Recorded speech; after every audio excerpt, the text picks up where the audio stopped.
ఓం సర్వమంగళ మాంగళ్య శివి సర్వార్థ సాధక శరణ్య త్రయంబకి గౌరి నారాయణి నమస్తుతే. ఈరోజు జాతకంలో మూడో ప్రపంచ యుద్ధం, రెండో ప్రపంచ యుద్ధం, మొదటి ప్రపంచ యుద్ధం. మొదటి ప్రపంచ యుద్ధం జూలై 7, 1914లో ప్రారంభమైంది. రెండో ప్రపంచ యుద్ధం సెప్టెంబర్ 1, 1939లో ప్రారంభమైంది. ఇప్పుడు మూడవ ప్రపంచ యుద్ధము 28 ఫిబ్రవరి 2026 ఇరాన్ ఇజ్రాయిల్ మధ్య మూడో ప్రపంచ యుద్ధం ఇప్పుడు ప్రస్తుతం. రెండో ప్రపంచ యుద్ధం జర్మనీ పోలాండ్పై దాడి చేసినప్పుడు, హిట్లర్ దాడి చేసినప్పుడు. మొదటి ప్రపంచ యుద్ధము ఆస్ట్రేలియా, హంగేరీ, సెర్బియాపై దాడితో మొదలైంది. అయితే మనము ఈ మూడు ప్రపంచ యుద్ధాలు జరిగినప్పుడు ఈ జాతకంలో గ్రహ కుండలి, ఏ విధమైన గ్రహ కుండలి ఉందో ఈరోజు పరిశీలిద్దాం. ఏ గ్రహం వల్ల ఈ యుద్ధాలు జరుగుతుంది, ఎక్కడెక్కడ గ్రహాలు, ఎక్కడ దృష్టులు ఉంటే ఈ యుద్ధాలు జరిగినాయో మనము క్లుప్తంగా తెలుసుకుందాం. ఇప్పుడు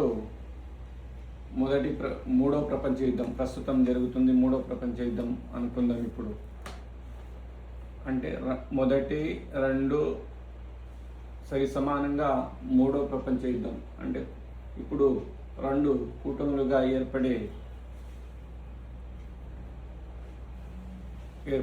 ఏర్పడుతుంది. ఇక్కడ ఇరాన్కు మద్దతుగా, ఇప్పుడు ఇజ్రాయెల్కు మద్దతుగా అమెరికా మరియు బ్రిటన్, ఫ్రాన్స్, జర్మనీ ఇవి ఇజ్రాయెల్కు మద్దతుగా ఇస్తున్నాయి. ఇప్పుడు ఇరాన్కు మద్దతుగా చైనా, రష్యా, ఒమన్, ఉత్తర కొరియా ఇవి మద్దతు ఇస్తే ఇప్పుడు మూడో ప్రపంచ యుద్ధంగా మారుతుంది.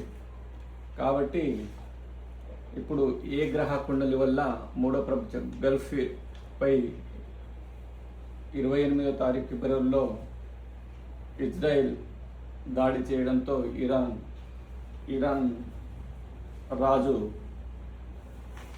చనిపోవడం, ఖమేనీ చనిపోవడంతో ఈ యుద్ధం ప్రారంభమైంది. అయితే అప్పుడు ఫిబ్రవరి 28, 2026లో గ్రహ కుండలి ఇది కుంభరాశిలో 5 గ్రహాలు ఉన్నాయి. 3 పాపగ్రహాలు రవి, రావు, కుజుడు. దానికి కేతు 7 దృష్టితో చూస్తున్నాడు కుంభరాశి శని యొక్క పాపరాశి. ఈ 5 కలిసి ఉన్నాయి కాబట్టి యుద్ధం మొదలైంది. ఈ యుద్ధానికి ఇప్పుడు ఇజ్రాయెల్, ఇరాన్ ప్రతీకారంగా గల్ఫ్ దేశాలైన అమెరికా స్థావరాలపైన యుద్ధం చేస్తూ ఉంది. అందుకోసము ఈ యుద్ధం వలన మనకు ఆర్థిక మంద్యము, విపరీతమైన వస్తువుల ధరలు, స్టాక్ మార్కెట్ పడిపోవడము, అదేవిధంగా క్రూడ్ ఆయిల్ ధరలు పెరగడము, చమురు ధరలు పెరగడం, పెట్రోల్, డీజిల్ అవన్నీ ఈ గల్ఫ్ దేశాలే ఎక్కువ, ఇరాన్, సౌదీ అరేబియాలు అవి సరఫరా చేస్తాయి. కాబట్టి ఈ యుద్ధం సుమారుగా 60 నుంచి 90 రోజులు జరిగే సూచనలు ఉన్నాయి. ఎందుకంటే ఈ గ్రహాలు అన్ని కుజుడు, రవి శనికి దాటిపోయి మేషరాశిలో రావాలి. మేషరాశిలో రవి ఏప్రిల్ 14వ తారీఖు వస్తారు. కాబట్టి అంతవరకు యుద్ధం జరుగుతూనే ఉంటుంది. కుజుడు 45 రోజులకు ఒక రాశి మారుతాడు. ఫిబ్రవరి 23వ తారీఖు ఈ కుజుడు మకర రాశి నుంచి కుంభరాశిలో రావడము, ఈ 5 గ్రహాలు కలవడము, అందువల్లనే ఈ యుద్ధానికి సన్నాహాలు చేయడం అనేది జరిగి 28వ తారీఖు ఇజ్రాయెల్ క్షిపణులు మిసైల్ దాడి వల్ల ఇరాన్ అధ్యక్షుడు చనిపోవడం ఇటువంటి జరిగింది. కాబట్టి సుమారుగా ఏప్రిల్ 14 వరకు యుద్ధం. ఇప్పుడు మార్చి 3 నుంచి ఇంకో చంద్రగ్రహణం ఏర్పడుతుంది కాబట్టి మార్చి 14 వరకు భీకరమైన యుద్ధం జరుగుతుంది. అదేవిధంగా డీజిల్ పెట్రోల్ ధరలు బాగా పెరిగే అవకాశాలు ఉన్నాయి.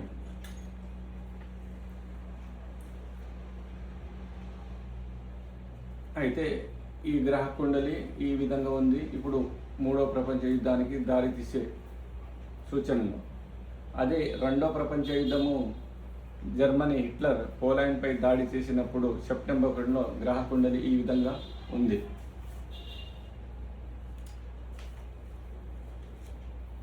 ఎప్పుడే కానీ రావు 4 పాపగ్రహాలు కుజుడు, మేషంలో శని, కేతువు 1, 2, 3, 4 దృష్టిలో కుజుడు, 7వ దృష్టిలో రావు చూడడం జరిగింది. అది మేషము పాపరాశి, కుజుని రాశి కాబట్టి ఇక్కడ కూడా యుద్ధం మొదలైంది. 2వ ప్రపంచ యుద్ధం జర్మనీ పోలాండ్పై దాడి హిట్లర్తో 1939లో ప్రారంభమై 5 సంవత్సరాలు 2వ ప్రపంచ యుద్ధం జరిగింది. కాబట్టి 3వ ప్రపంచ యుద్ధం కూడా ఇలాగే ఈ తీవ్రస్థాయి 60 రోజుల తర్వాత 90 రోజులు దాటి ఇట్లా జరుగుతూనే అప్పుడప్పుడు యుద్ధం జరుగుతూనే ఉంటుంది. మొదటి ప్రపంచ యుద్ధానికి కారణమైన గ్రహాలు కుజ, కేతు, శుక్రుడు మొత్తము పాపరాశి అయిన రవి రాశిలో ఉన్నారు. ఆ రవి రాశిని శని 3వ దృష్టి 1, 2, 3వ దృష్టితో చూస్తున్నాడు. రావు 7వ దృష్టితో చూస్తున్నాడు. అంటే పరమ పాపగ్రహాలైన ఇవి 4 దృష్టులు లేదా కలవడం వల్లనే ఈ యుద్ధాలు జరుగుతున్నాయి. 2 ఇక్కడ కుజ, కేతు పాపగ్రహాలు, శని పాపగ్రహం 1, 2, 3 3వ దృష్టితో చూస్తుంది. రావు 7వ దృష్టితో చూస్తున్నాడు. ఇది పాపరాశి, రవి యొక్క పాపరాశి. ఇది అప్పుడు మొదటి ప్రపంచ యుద్ధం జరిగింది. జూలై 28, 1914లో ఆస్ట్రియా హంగేరీ యువరాజు వారసుడైన ఫెర్డినాండ్ను సరాయ్ నగరంలో హత్య చేయడం వలన జూలై 28, 1914లో ఆస్ట్రియా హంగేరీ కలిసి సెర్బియాపై దాడి చేయడం జరిగింది. దాంతో మొదటి ప్రపంచ యుద్ధము 1914 నుంచి 18 వరకు చేయడం జరిగింది. సుమారుగా అది కూడా 5 సంవత్సరాలు యుద్ధం జరిగిందన్నమాట. ఇలా యుద్ధాలు ఈ గ్రహ కుండలి వల్లనే జరుగుతుంది. మనము ఈ యుద్ధాలంటే ఈ జాతకంలో ఈ గ్రహ కుండలి ఏ విధమైన గ్రహ కుండలి ఉంది ఆ యుద్ధ సమయంలో, అందుకోసమే నేను ఇవి చూసి నవంబర్ నెలల్లోనే ప్రళయం యుద్ధము 2026లో అనే వీడియోలో చెప్పడం జరిగింది. అది మళ్ళీ చూడండి. ఫిబ్రవరి 14వ తారీఖు నుంచి ఏప్రిల్ 14వ తారీఖు వరకు వివిధ దేశాల మధ్య యుద్ధాలు, ప్రళయాలు, అగ్నిపర్వతాలు బద్దలవ్వడం ఇవన్నీ చెప్పడం జరిగింది. అంటే మన దూరదృష్టితో జ్యోతిషం అంటే వెలుగు, జ్యోతి అంటే వెలుగును చూపెట్టే, అంటే ముందు ఏం జరుగుతుంది అనేది చెప్పడం అన్నమాట. ఇవి మనము ఈ గ్రహ కుండలి ఇప్పుడు ఈ గ్రహ కుండలి వల్లనే ఈ యుద్ధాలు జరుగుతుంది. ఇవి అగ్నితత్వ రాసులు, ఇవి 2 ఇవి వాయుతత్వ రాసులు. ఇప్పుడు వాయు మార్గాన్ని మనకు అంతా ఈ యుద్ధాలు జరుగుతుంది. క్షిపణుల వల్ల, క్షిపణుల మిసైల్స్ వల్లనే ఈ యుద్ధం జరుగుతుంది. ఇప్పుడు ఆ గల్ఫ్ దేశాలపైన ఎందుకు జరుగుతుంది యుద్ధం అంటే రావు గల్ఫ్ ఒక ప్రాంతానికి ఒక గ్రహము ఆధిపత్యం వహిస్తే రావు గల్ఫ్ దేశాలు, అరబిక్ దేశాలపైన దాని ప్రభావం ఉంటుంది. ఎందుకంటే మనం జాతకంలో చూసినప్పుడు రావు 4లో కానీ 7లో కానీ 11లో కానీ 12లో కానీ ఉంటే వాళ్ళందరూ గల్ఫ్ దేశాలకు వలసపోయి ఉంటారు. అది ఎవరి జన్మకుండలోనైనా ఉంటే ఇప్పుడు మనకు తెలంగాణ ఆంధ్రప్రదేశ్ నుంచి వెళ్ళిన వాళ్ళు ఒక 20-30 లక్షల మంది ఉంటారు. వాళ్ళ జాతక కుండల్ని చూస్తే రావు ప్రభావం ఉన్న వాళ్ళు మాత్రమే అక్కడికి వెళ్ళి పనులు చేయడము, ఉద్యోగాలు చేయడము ఉంటుందన్నమాట. ఇవి రావు ప్రభావం. అందుకోసము ఇప్పుడు యుద్ధం కూడా రావుతో రవి కుజ కలవడము, కేతు దృష్టి అక్కడ ఉండడం వల్లనే యుద్ధం ప్రారంభమైందన్నమాట. కాబట్టి మనం ఏదైనా పరిశీలించినప్పుడు జాతక కుండల్లో ఏ గ్రహాలు, ఏ దృష్టులు ఎక్కడున్నాయి, ఏం జరుగుతుంది. ఇప్పుడు యుద్ధాలే కాకుండా ఇప్పుడు ఈ గ్రహ కుండలో ఉన్నప్పుడు ఒక వ్యక్తి జన్మించినప్పుడు అతనికి ఈ యుద్ధం లాగానే తన జీవితం ఉంటుందన్నమాట. ఉడుదుడుకులు, ఎప్పుడు కొట్లాటలు, సమస్యలు రావడం ఇటువంటివి జరుగుతూ ఉంటాయి.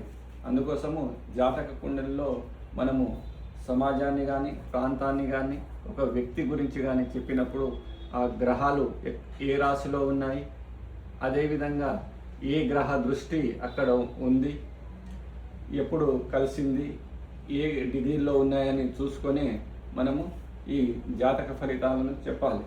అందుకోసము 2 కన్నా ఎక్కువ పాపగ్రహాలు కలిసినప్పుడు అతని జీవితం చాలా ఉడుకుదుడుకులతోనూ, ఏ రాశిలో కలిసి ఉందో, ఏ దృష్టులు కలిసి ఉన్న ఏ రాశిలో ఆ భావము 5వ భావమైనా, 6వ భావమైనా, 7వ భావమైనా అతనికి జాతకునికి ఏ భావం అయితే ఆ భావము చాలా నష్టాన్ని చేస్తుంది. 6వ భావం అంటే రోగము, రుణం, బాధ వలన, 7వ భావం అయితే భార్య వలన నష్టము, 8వ భావం అయితే దాంపత్య జీవితంలోనే సంతోషం లేకపోవడము, అత్తవారింటికి కొట్లాట పెట్టుకోవడము, ఈ భార్య భర్త అనుబంధం లేకపోవడం జరుగుతుంది. 9వ ఇంట్లో భాగ్యం అంటే మనం అదృష్టం, ఏ విధమైన అదృష్టం రాదన్నమాట 9వ భావంలో ఉంటే. 10వ భావంలో ఉంటే మనం జాబు రాక చాలా ఇబ్బందులు పడవలసి వస్తుంది. 11వ భావంలో ఇటువంటి పాపగ్రహాలు ఒక వ్యక్తి జాతకంలో ఉంటే ఏ పని చేసినా లాభం లాక నష్టమే జరుగుతూ ఉంటుంది. 12వ భావం ఉంటే అది హాస్పిటలైజేషన్, అంతే వ్యయము, ఖర్చు ఎక్కువగా ఉంటుంది. ఎంత అప్పులు చేసినా, ఎంత పని చేసినా ఖర్చులు, అప్పులు అవుతూనే ఉంటాయన్నమాట. ఇవి మనం ఏదైనా అదే విధంగా 4 శుభగ్రహాలైనా, 3 శుభగ్రహాలైనా ఒక రాశిలోనైనా ఒక రాశిలో దృష్టి, ఆ 3 శుభగ్రహాల దృష్టి ఏ రాశిలో ఉంటుందో ఆ రాశి భావం మనకు జీవితంలో మంచి సుఖ సంతోషాలను ఇస్తుంది. కాబట్టి ఈ యుద్ధము ప్రపంచం గురించి ఒక వ్యక్తి జాతకంలో ఇటువంటి గ్రహ కుండలి ఉన్నప్పుడు ఏం చేయాలంటే ఈ గ్రహాలకు పరిహారం చేయాలి. ఈ గ్రహాలకు పరిహారం చేస్తూ ఆ గ్రహాల అధిదేవతలకు కూడా పరిహారం చేపియాలన్నమాట. ఇప్పుడు ఇంత పెద్ద అలజడితో ఈ యుద్ధం జరుగుతుంది కాబట్టి ఇరాన్, ఇజ్రాయెల్ మధ్య యుద్ధము, ఇజ్రాయెల్కు అమెరికా మద్దతు, జర్మనీ, ఫ్రాన్స్, బ్రిటన్, ఇరాన్కు రష్యా, చైనా, అదేవిధంగా ఉత్తర కొరియా, యెమెన్, ఇవన్నీ దేశాలు మద్దతు ఇస్తే ఈ యుద్ధం కూడా చాలా రోజులు జరిగే అవకాశం ఉంటుంది. కాబట్టి మనము ఈ యుద్ధం గురించి ఎందుకు చెప్తున్నామంటే ఈ గ్రహ కుండలు ఇట్లా కలిసినప్పుడు మనకు ప్రపంచంలో మనకు చూస్తున్నాం కదా, అంటే ఏ గ్రహాలు కలిసినప్పుడు యుద్ధం వస్తుంది అనేది. అదే పోయినసారి షష్టగ్రహ కూటమి జరిగినప్పుడు ఇండియా పాకిస్తాన్ యుద్ధం జరగడం జరిగింది. అది కూడా నేను ముందే చెప్పడం జరిగింది. ఎందుకంటే ఇక్కడ 6 గ్రహాలు కలవడము, అది గురువు శుభరాశి అయిన ఇక్కడ గురువు ఉండడము, దాన్ని శని పట్టుకోవడము, ఇవన్నీ చేయడం వల్ల ఒకే పాపగ్రహాలు 4-5 పాపగ్రహాలు ఒకేసారి కలవడం వలన ఈ దుష్ఫలితాలు, అంటే యుద్ధం రావడమే పెద్ద దుష్ఫలితం అన్నమాట. దుష్ఫలితాలను ఇస్తుంది. కాబట్టి జ్యోతిష్యం ఒక శాస్త్రం అన్నమాట. ఎప్పుడు ఎక్కడ ఏ గ్రహాలు కలిసినప్పుడు ఏం జరుగుతుంది అనేది మనము గ్రహించాలి. అది గ్రహించి ఒక జాతకునికి ఏ గ్రహం ఎక్కడెక్కడ దృష్టిలు ఉన్నాయి, ఎక్కడెక్కడ రాశుల్లో 3 పాపగ్రహ దృష్టి ఉందో అక్కడ దాన్ని పరిహారం చేపించి దాన్ని బూస్ట్, అంటే మనము ఒక వ్యక్తికి బి విటమిన్ లేకుంటే మనం ఎట్లా బి విటమిన్ టాబ్లెట్ ఇచ్చి ఎట్లా బూస్ట్ చేస్తామో అట్లా ఆ గ్రహాలకు బూస్ట్ చేయాలి.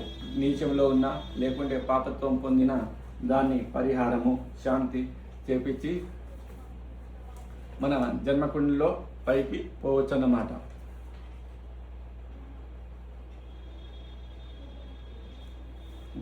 ఇప్పుడు 3వ ప్రపంచ యుద్ధం మొదలు అయింది. 2వ ప్రపంచ ఎప్పుడు వస్తుంది అనేది చెప్పడం జరిగింది కదా. ఇప్పుడు 3వ ప్రపంచం చాలా ఈ సుమారుగా అంటే ఒక ఏప్రిల్ 14 వరకు చాలా గొప్పగా యుద్ధం జరిగి చాలా ప్రపంచం మొత్తం చాలా నష్టపోయే విపరీతమైన ధరలు పెరుగుతుంది. కాబట్టి అందరూ అప్రమత్తంగా ఉండాలి. ఇటువంటి గ్రహాలు ఉన్నప్పుడు మనము ఏరోప్లేన్ మూలంగా జర్నీ చేయకూడదు. ఎందుకంటే వాయుతత్వ రాశిలో రాహు ఉన్నాడు కాబట్టి ఈ పేలడము అదే బద్దలవడము అంటే ప్రపంచ యుద్ధమే కాదు, ఇప్పుడు ఈ పాపగ్రహాలు ఉన్నాయి కాబట్టి కార్ యాక్సిడెంట్ కావడము, అగ్ని ప్రమాదానికి గురి కావడము,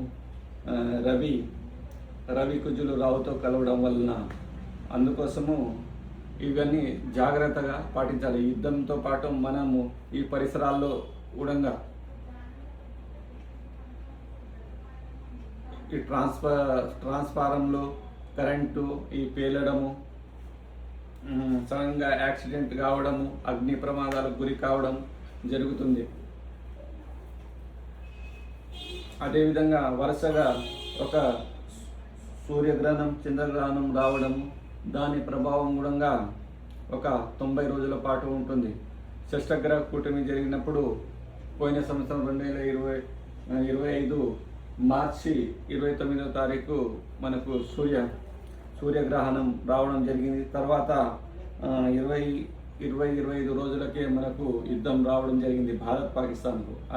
అదేవిధంగా ఇప్పుడు కూడా ఫిబ్రవరి 17వ తారీఖు ఇంకా మార్చి 3వ తారీఖు, ఫిబ్రవరి 17వ తారీఖు సూర్యగ్రహణం, మార్చి 3వ తారీఖు చంద్రగ్రహణం రావడం వలన మనకు 90 రోజుల పాటు ఈ గ్రహణాల ఎఫెక్ట్ ఉంటుంది. కాబట్టి ప్రజలందరూ జాగ్రత్తగా ఉండాలి. ఈ యుద్ధమే కాదు, యుద్ధం లాంటి అగ్ని ప్రమాదాలు యాక్సిడెంట్లు అవుతూ ఉంటాయి. ఇది జ్యోతిషం అంటే శాస్త్రము. జ్యోతిషం అంటే మూఢనమ్మకం కాదు. జ్యోతిషం తన వరుస ఏ రాశులతో తిరుగుతూ సదా గ్రహాలు తిరుగుతూ ఉంటాయో, మనకు ఎప్పుడైతే మనకు వాచిలో సదా మూడు ముళ్ళు తిరుగుతూ 12లో వచ్చినప్పుడు 3 ముళ్ళు ఒకటేసారి కలిసినప్పుడు టింగుమని ఎట్లా మనకు గంట మోగుతుందో, సదా తిరుగుతున్నప్పుడు 3 పాపగ్రహాలు కలిసినప్పుడు మనకు ప్రమాదాలు విపత్తులు వచ్చే ప్రమాదం ఉంటుంది. కాబట్టి ఇది ఒక జ్యోతిషం అంటే ఒక శాస్త్రం, మూఢనమ్మకం కాదు. దీనికి వచ్చినప్పుడు పరిహారాలు మనం పెద్ద పెద్ద డాక్టర్లతో క్యాన్సర్ హార్ట్ అటాక్ వచ్చే ముందు ఎట్లా మనము పరీక్ష చేయించుకుంటామో, జ్యోతిష్య పండితుల దగ్గర వెళ్ళి మనకు వచ్చే సమస్య నుంచి విముక్తి పొందవచ్చు. దీనికి అన్ని పరిహారాలు ఉన్నాయి జ్యోతిష శాస్త్రంలో. కాబట్టి మనం ఏదైనా చూసినప్పుడు మన వ్యక్తి జాతకంలో ఏదైనా సమస్య ఉంటే దాన్ని ఏ విధమైన పరిహారాలు చేపియాలి, మనకు ముందు వచ్చే ఆపదల నుంచి ఎట్లా కాపాడాలి అనేది మనం జ్యోతిష శాస్త్రమే చెప్తుంది. కాబట్టి ఈ యుద్ధాలే కాకుండా అనేక ప్రమాదాలు జరిగే సూచనలు ఉన్నాయి. కాబట్టి అందరూ జాగ్రత్తగా ఉండాలని చెప్తూ ఈ వీడియోను ముగిస్తున్నాము.